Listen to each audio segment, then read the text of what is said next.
오늘 내 인생의 명작에 제가 가져온 책은요. 나는 읽고 쓰고 버린다.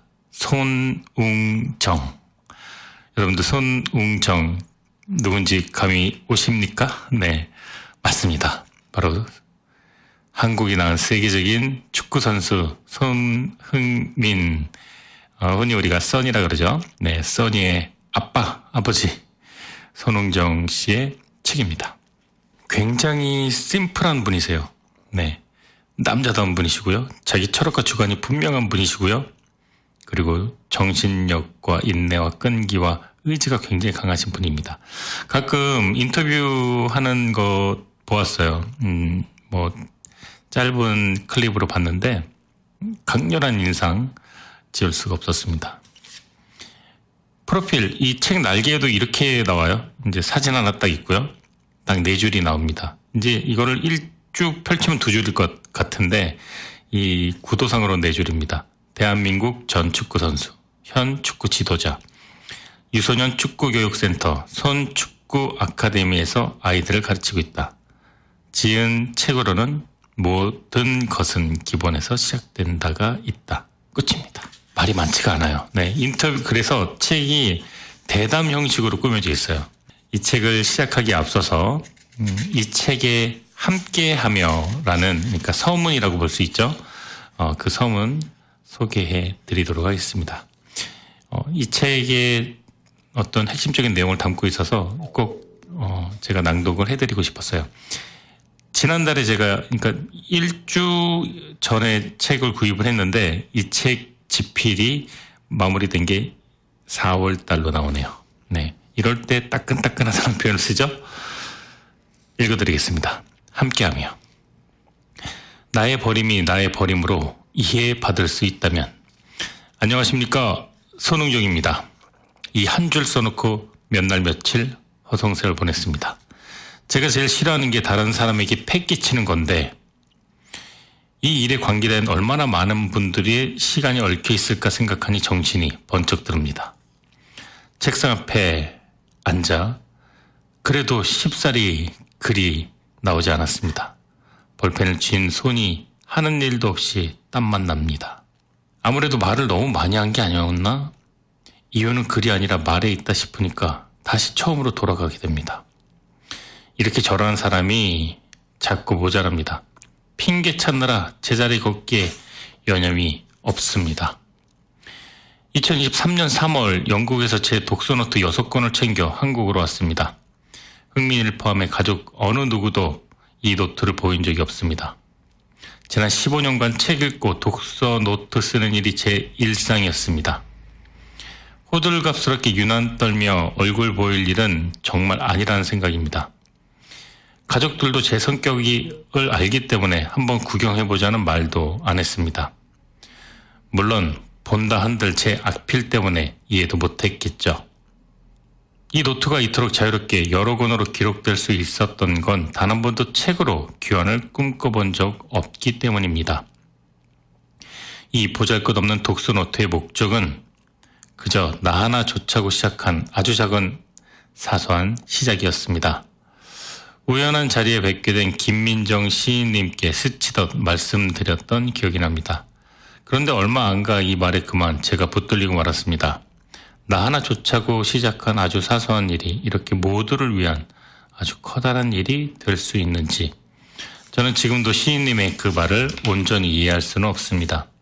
다만 제 독서 노트를 필두로 책을 사랑하는 마음으로 인생을 이야기할 때 나눌 수 있는 모든 것이라 하시는 데는 코가 끼어 도망갈 명분이 없었습니다. 그리고 지금껏 붙들려 있습니다.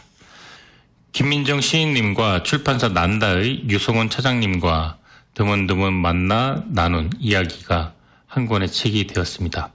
제가 가장 많이 뱉은 말은 바로 버리다였습니다. 그리고 그 순간 제 머릿속을 타격감 있게 치고 간 단어가 별이다였습니다. 버리다와는 다른 말이죠. 국어사전을 저는 펼쳐보았습니다. 별이다는 무슨 뜻일까? 마음이나 의지를 가다듬고 단련하여 강하게 하다. 나의 버림이 나의 별임으로 이해받을 수 있다면 장황하게 늘어놓은 제 말을 이제라도 거두고자 하는 후회로부터 조금은 가벼워질 수 있을 것 같습니다. 부디 너그러이 들어주십사 바라는 마음 뿐입니다. 2024년 4월 머리 숙여 손웅정. 책은 총 6개 파트로 나눠져 있습니다. 미리 보기, 멀리 보기, 깊이 보기, 훔쳐보기, 넓게 보기, 높이 보기. 우선 미리 보기에 첫 장 기본편 읽어드리겠습니다. 제목이 있어요. 눈이 쌓이면 그 눈은 나부터 쓰는 거예요. 네, 이게 제목입니다. 이 책의 구성은 김민정 시인과 이 저자와의 대담 형식으로 이어져 나가고 있습니다. 그리고 챕터마다 명언이 들어가 있네요. 이 챕터의 명언은 탁월함은 습관에서 나온다고 했다. 아리스토텔레스의 말이 적혀져 있습니다. 제가 이름을 밝히지 않고 질문과 대답 형식으로 여러분들에게 낭독해 드리도록 하겠습니다. 제가 운이 좋아 감독님의 독서노트를 가장 먼저 볼 수 있는 호사를 누렸습니다.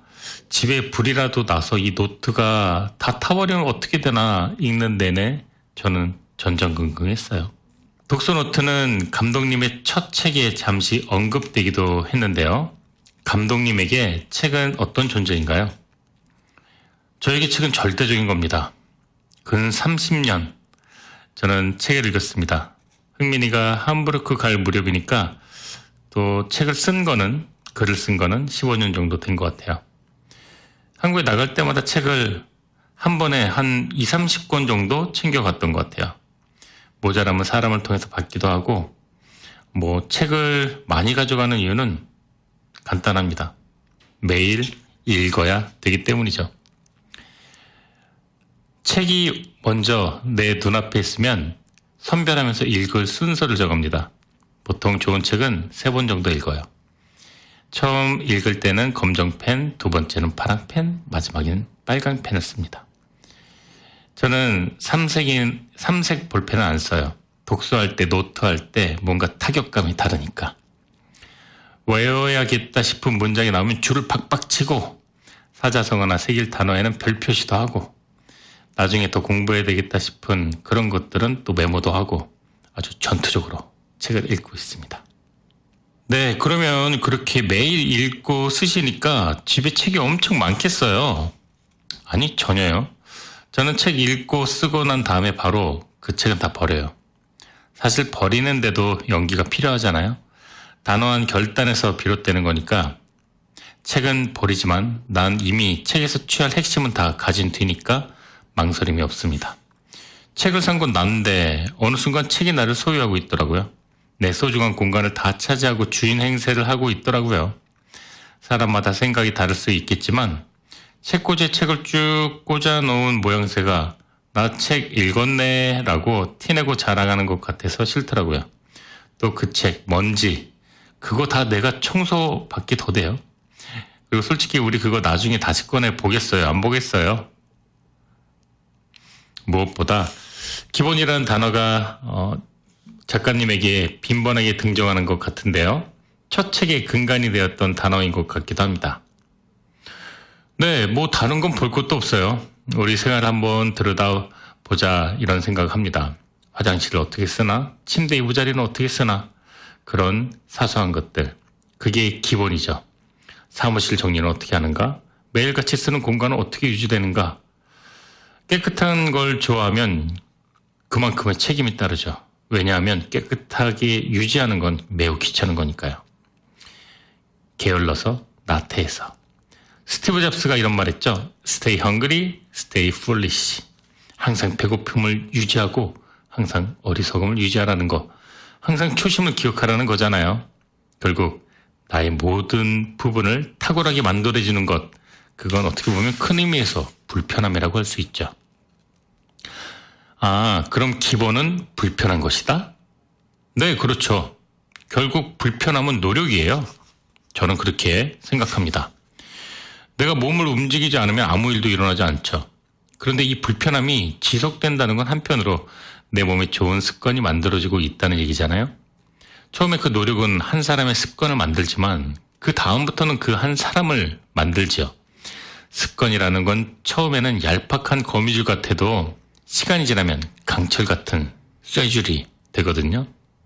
한번 더 읽어드릴게요. 이 불편함이 지속된다는 건 한편으론 내 몸에 좋은 습관이 만들어지고 있다는 얘기잖아요. 처음에 그 노력은 한 사람의 습관을 만들지만 그 다음부터는 그 한 사람을 만들죠.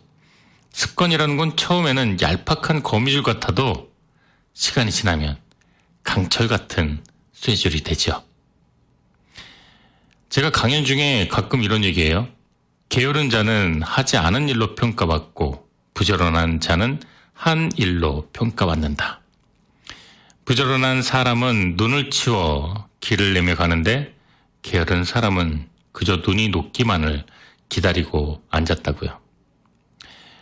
눈 오면 저는 바로 쓸러 나갑니다. 내가 쓸지 그럼 눈을 누가 쓸겠어요? 눈은 나부터 쓰는 거예요. 게으른 사람은요, 떡시루를 옆에 두고도 굶어 죽어요. 게으른 사람들은요, 이런 말을 합니다. 다음에. 자, 부지런한 사람은 어떤 말을 할까요? 지금 바로, 지금 당장. 네, 그 차이입니다. 우리가 삶의 기본을 소홀히 여기고 얼버무리며 산다면 실을 바늘 귀에 안 넣고 바늘 허리춤에 감은들 그게 바느질이 되겠냐고요. 대나무가 제대로 뿌리를 내리려면 한 5년 걸린다 그러죠. 그렇게 묵묵히 뿌리에만 집중하다가 순이 올라오기 시작하면 하루 25cm까지 매일매일 쑥쑥 크죠. 어떤 건 30m까지 자란다고 합니다. 기본에 충실하고 이론을 다지면 나만의 경쟁력은 절로 커지는데 한 번에 그렇게 쑥쑥 크는데 그걸 안 한다고요? 그걸 안 하고 성장을 바라고 성공을 바라면 도둑놈 심보죠. 그건 욕심이라고 하는 겁니다. 적게 얻으려면 적게 희생해도 돼요. 그런데 내가 많은 것을 얻고자 하면 당연히 많은 걸 희생해야 됩니다. 네, 감독님의 탁월한 비유 뒤에는 독서의 힘이 작용하는 것 같아요. 특히 우리 아이들에게 이 기본을 일깨워주기라는 거는 정말 어려운 일인 것 같은데 어떠세요? 네, 전 이런 질문을 받으면 먼저 되묻고 싶어집니다. 지금 대개 아이가 진정으로 원하는 꿈이 무엇인지 정말로 아느냐고 저는 묻고 싶은 마음이 듭니다. 아이가 정말 이거 정말 하고 싶다 그러면은요, 부모는 어떤 어려움이 있어도 이거를 들어봐 줘야 돼요. 아이는요, 진짜 좋아서 하는 일을 하면은요, 아무리 지쳐도 힘들단 소리 안 해요. 부모의 역할은요, 아이가 스스로 꿈을 찾도록 돕고 그 다음에는 아이를 지지하고 후원하고 격려하고 더더욱 몰두할 수 있도록 뒤에서 미는 사람이 되어야만 하죠. 아이에게 꿈은 어제 말하고 오늘 잊어버리는 게 아니라 우리들에게도 꿈은 진심으로 하고 싶은 그 무언가잖아요. 전 우리 애들한테 어릴 적부터 가정이야말로 최초의 학교, 또 최고의 학교란 걸 계속 말했습니다. 강요가 아니라 강조예요. 또 끊임없이 물었죠. 그러니까 애들이 말하는 거예요. 축구를 하겠다고요. 마지막으로 딱 3번만 묻겠다 그랬어요. 축구 힘들다. 엄청 힘들다. 세상에 힘 안 드는 일이 어디 있겠냐마는 그 중에서도 이거 진짜 힘들다. 자식 둘이 다 축구라는 거예요. 둘 다 그 책임을 지겠다는 겁니다. 자식은 내 소유물 아니잖아요. 또 다른 인격체잖아요. 부모가 삼각형을 기대해요. 근데 자식은 동그라미 될래? 이런단 말이죠. 그러면 부모는 삼각형 강요하지 말고 세상에서 가장 아름답고 멋있는 동그라미가 될 수 있게 뒤에서 굴려주기만 하면 된다고요. 저는 근데 이 대목에서 살짝 고민이 되는 게 무시할 수 없는 게 돈이잖아요. 네, 행복하면요 10만 원의 절반인 5만 원 벌어도 아이는 제 인생 주인공으로 살 수 있어요. 큰 부모는 작게 될 자식도 크게 키우고 작은 부모는 크게 될 놈도 작게 키운다. 제가 늘 그럽니다. 예를 들어 작은 부모는요, 애가 아빠 나 저거 사줘 할 때 그거 돈 없어 못 사라고 그렇게 말해버리고 만다고요. 그러면 애 생각은 거기서 끝이 나죠. 사고가 거기서 멈춰버리는 거예요. 근데 큰 부모는요, 지금 돈이 없어서 살 수 없는데 어떡하지? 너하고 나하고 머리 한번 맞대고 고민해 볼까? 그렇게 생각하게 하고 상상하게 하고 성찰하게 하고 결국에는 사색하게 만든다고요. 큰 부모는 마침표를 찍어주는 게 아니라 물음표를 던지는 사람이라는 거네요. 그렇죠. 자식에게 물음표를 주는 사람이 진짜 부모 아닌가 저는 그렇게 생각합니다. 흔히들 자식에게 친구 같은 부모가 되어줘야 한다고들 하는데 저는 그거 직무유기라고 봐요. 아니 어떻게 친구 같은 부모가 존재할 수 있어요? 보세요. 애하고 나하고 친구야? 근데 애가 습관적으로 뭘 잘못해서 고쳐야 할 부분이 있어. 근데 그게 친구끼리 됩니까? 절대 못 고칩니다. 친구가 지적은 할 수 있어도 안 되는 건 안 된다고 끝내 말해줄 수 있는 건 부모뿐입니다. 애들한테 휴대폰이 문제라고 하면서 그거 하나도 타협하지 못하면서 부모들부터가 죄다 거기 빠져 정신이 없으면서 아니 대체 뭘 어떻게 고친다는 거예요? 안 주면 찡찡거리니까 또 줘. 여기서부터 벌써 부모는 진 거예요. 부모는 친구가 아니라 훈육자이기도 해야 됩니다. 왼쪽이 정답이다 하고 우르르 몰려가는 부모들 사이에 내 답은 오른쪽일 거야. 이렇게 묵묵히 혼자 갈 때의 두려움은 혹시 없으셨나요? 저라면 겁도 좀 났을 것 같아요. 왜요? 시인님, 애초에 알아두면 좋을 게 제가 왜? 라는 질문하길 좋아해요. 불쑥 왜? 이렇게 튀어나올 수 있으니까 감안해서 들어주세요. 또 제가 인상이 더럽기도 하잖아요. 저 사람 뭐 기분 나빠 그런가? 그런 오해는 안 하셔도 됩니다. 일단 저는 비교가 왜 필요한지 모르겠어요. 애가 원하고 행복하겠다 싶은 삶을 자발적으로 선택한 건데 내 새끼 인생을 왜 남과 비교하냐고요. 제가 서울에서 먹고 사느라 성인 선수 가르치고 그러다 보니까 큰 놈이 저한테 축구 배울 시기를 좀 놓쳤어요. 근데 막상 해보니까 재능도 약간 모자라는 것 같기도 하더라고요. 아시잖아요, 제 솔직함. 그래서 제가 흥민이 형한테 뭐라 그랬냐면 너 중고등학교 수업 조금만 하고 일찍 학교 끝나는 그런 데 가. 공부에 관심 없으면 공부하지 말고 학교 갔다 와서 너 하고 싶은 거 해. 공 차고 싶으면 애들이랑 공 차고 다음에 군대 갔다 와서 직장 잡을 때도 연봉 최고로 적게 주는 데를 가. 그래야 퇴근을 빨리 할 수 있잖아. 저는 그랬어요. 오후 2시쯤 퇴근하는데 그런 데 찾으라 그랬어요. 그리고 하루에 남은 시간 다 너 하고 싶은 거 해. 저는 그렇게 말합니다. 아니 자식 연봉 높다 쳐요. 그게 자식 돈이지 부모 돈 아니잖아요. 인생 짧아요. 평생 죽어라 일만 하고 돈 벌다 죽을 거냐고요. 큰놈은 지금 손축구 아카데미에서 코치하고 있는데 뭐 불행해 보이지는 않습니다. 진짜 자식 문제에 있어서 돈은요 수단이지 목적이 돼서는 안 돼요. 사는 내내 자식이 행복하다고 느끼면은 부모가 할 일은 거기까지죠. 우리 애요? 뭐 모르긴 몰라도 행복할 겁니다. 지 좋아하는 거 하니까. 네, 큰애 이야기도 들어봤는데 그러면 둘째 손흥민 선수 얘기를 묻지 않을 수가 없을 것 같아요. 네, 뭐 주위에서 그런 질문 많이 해요. 흥민이가 이렇게 크게 성장할 줄 알았냐고요? 이건 제가 처음으로 말씀드리는 건데 제가 계산한 게 있어요. 얘는 가르치면 어느 정도까지 가겠다. 한 3년 가르치니까 감이 오더라고요. 전 지금도 본인한테 이렇게 얘기합니다.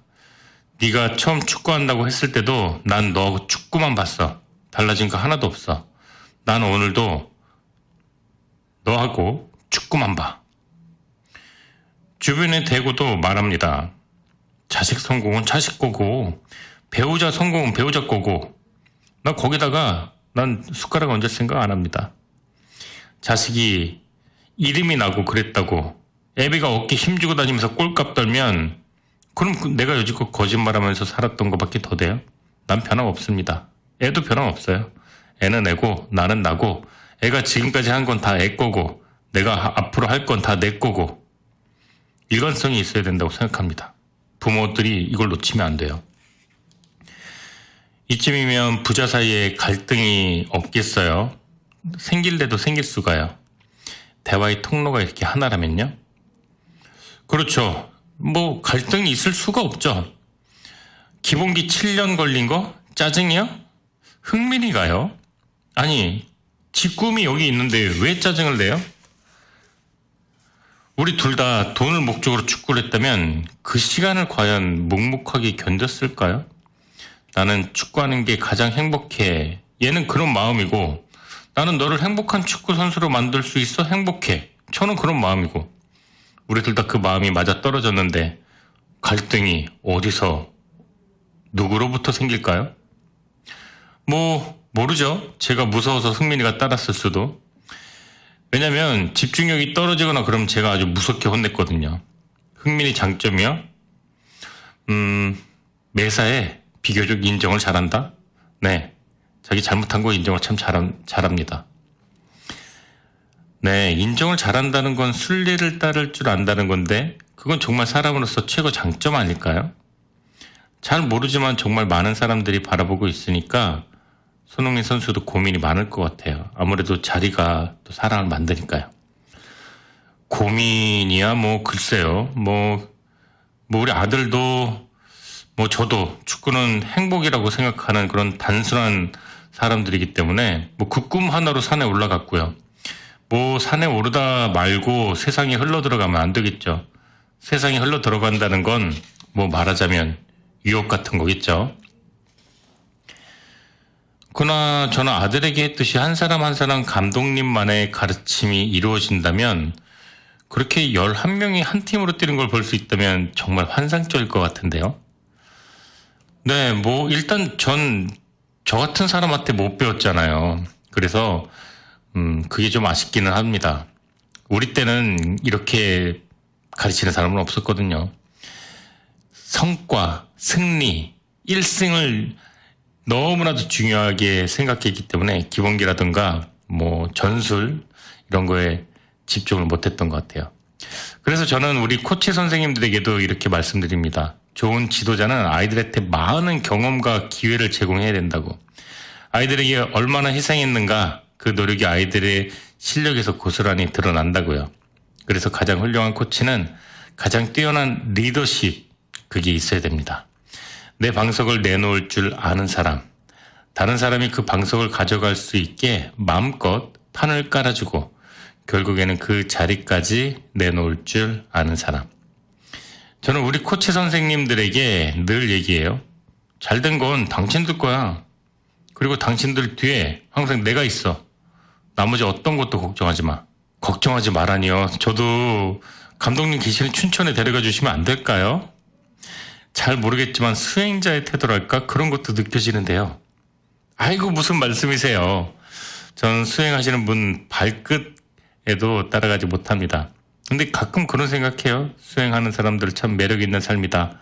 책 보면서 그런 생각한 적 있습니다. 근데 그 매력의 매가 도깨비 매잖아요. 실례가 아닐지 모르겠지만 이끌린다는 건 자연스러운 거니까요. 근데 이런 얘기 간혹 제가 들어요. 저처럼 수도승 같은 삶 못 살겠다고 이런 얘기 가끔 듣는데 근데 이렇게 말고는 도리가 없어요. 실제 제가 그런 삶이니까요. 식욕은 생존이니까 제쳐두고라도 저는 정말로 무력이 없습니다. 아니 진짜요? 사람이 어떻게 그럴 수가 있어요? 저는 그렇던데요. 일단 그러려면 빚이 없어야겠죠. 잠언 22장 7절에 이런 구절이 나옵니다. 빌린 자는 빌려준 자의 종이 되고 없는 자는 있는 자가 주관한다. 자본주의 사회에서 단돈 10원이라도 빚을 지게 되면 일단 자유롭지 못하잖아요. 그 다음에 나란 존재 자체가 주변에 폐가 됩니다. 그러면 그 선을 최소화할 수밖에 없어요. 그러려면 돈으로부터 의연하고 유연한 태도를 내가 만들어 놓을 수밖에 없죠. 태도라고 하시니까 가장 중요한 덕목으로 인성을 많이 말씀하셨는데 어떤가요? 네, 맞아요. 겸손은 실력에서 나오고 교만은 무지에서 나온다 그러잖아요. 일에 있어 실력은 진 사람에게 언제고 기회가 주어지는데 인생으로 패배한 사람은 절대 패자 부활전이 주어지지 않잖아요. 중국 속담에 사람은 이름 나는 걸 두려워하고 돼지는 살찌는 걸 두려워해라 이런 말이 있어요. 빗대서 제가 흥민이에게도 늘 얘기합니다. 넌 유명해질 필요도 없고 또 네가 유명해지고 싶다고 해서 유명해질 수도 없는 노릇이겠지만 은퇴하면 넌 사람들 기억 속에서 잊혀질 거야. 다 지워질 거야. 그거 중요한 거 아니야. 이것만 기억해. 영원한 건 없어. 무조건 겸손해야 돼. 그러니까 감사하고 사람들 친절하게 응대하고 뭐 이런 얘기는 아무리 지겹게 해도 넘치지 않는다고 생각합니다. 관리를 워낙에 잘하고 계시지만 어쨌든 나이는 들어가는 것이니까 노후 대비가 또 중요한 시대잖아요. 감독님 어떻게 생각하세요? 저는 건강한 몸과 긍정적인 사고를 유지하면서 오래 살고 싶어요. 고려장 아시죠? 고려장 얘기 한번 보세요. 산에 자기 버리러 업고 가는 아들 뒤로 나뭇가지 꺾어 제 자식 갈 길, 살 길 만드는 게 어머니고 부모인 거예요. 평생 안 늙을 것 같죠? 나이 50 넘어야 부모가 보인다고 그땐 이미 늦은 거죠. 효도하려고 하면 이미 부모는 없죠. 저는 팔불출이 아니거든요. 흥민이가 효자다 아니다를 떠나서 걔는 내 아들로 책임을 다하고 저는 걔 아비로 최선을 다하고 둘 다 지킬 선 딱 그거 유지하니까 서로 잘 지내는 겁니다. 한번 이런 얘기 하더라고요. 흥민이가 나 아빠 술 마시고 흔들리는 모습 한 번은 보고 싶어. 다른 무엇보다 자기 관리 못하는 사람은 시간 관리, 돈 관리 다 못한다고 생각합니다. 저는 제가 원하는 삶이 있잖아요. 근데 시간 한계가 있잖아요. 돈은 빌려 쓰기라도 하지 시간은 빌리기는커녕 저축할 수도 없는 거잖아요. 저는 지각대장이라 입이 있어도 뻥긋할 수가 없네요. 저는 있잖아요. 시간 안 지키는 사람은 절대 상대 안 해요. 당신이 뭔데 내 시간을 도둑질해? 예를 들어 2시에 만나기로 했는데 2시 10분에 왔다 쳐요. 그 아까운 내 10분 그 도둑질 당한 거 아닙니까? 부자들은 돈을 위해 일 안 해요. 돈으로 시간을 사지. 인생, 여백, 구, 과, 극. 장자의 말이 그래서 진리인 거예요. 인생이란 문틈으로 흰 망아지 한 마리가 달려가는 것과 같다 그랬잖아요. 백발이 성성해서야 인생이 짧다는 걸 알면 그거 너무 슬프지 않겠어요?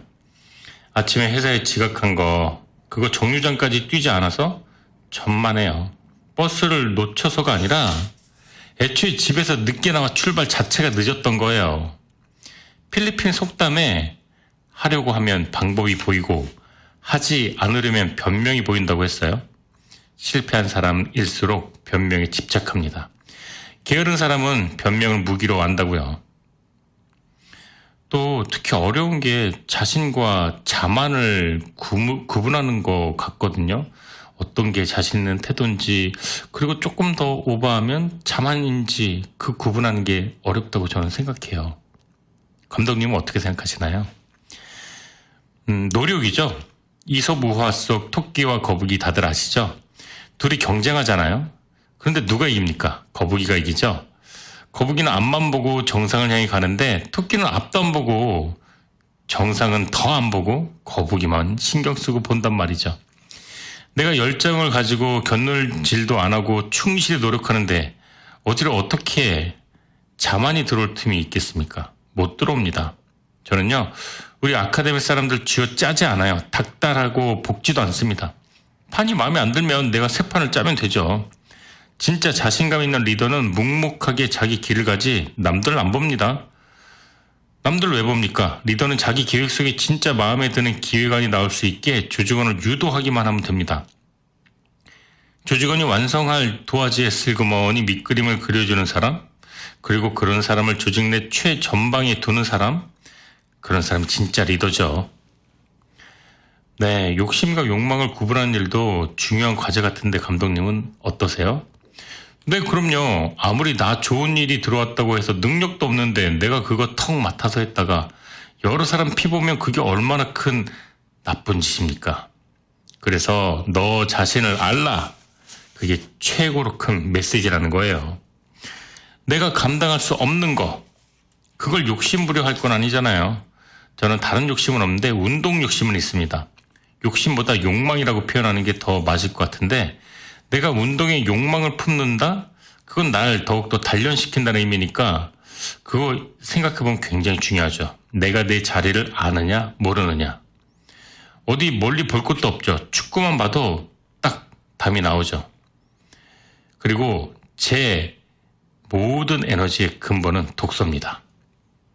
어리석은 자는 책으로 현명해지고 현명한 자는 책으로 이루어진다고 했죠. 책에는 정말 배울 게 많습니다. 옷 같은 배우자가 많아요.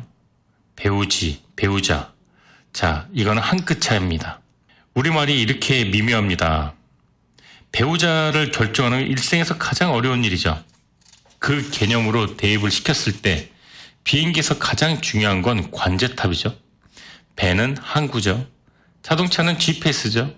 그런 의미로 사람에게는 책이 그 역할을 한다고 생각해요. 우리 중 누구도 인생의 안내서, 제품으로 치면 사용설명서 받고 태어난 사람 아무도 없잖아요. 책이 지식과 지혜로 포장된 아우토반이라고 할 때 그걸 아는데도 이 길을 안 달리는 사람이 말이 됩니까? 책이 없다고 그런데 당장 사람이 죽는 거는 아니잖아요. 그렇죠. 사람이 나이 먹는다고 저절로 고상해질 수는 없죠.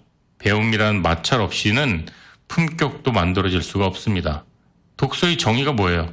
새로운 사실을 알게 되고 지식을 흡수하기 위한 행위란 말이죠. 흡수라니까요. 배출이 아니에요, 독서는.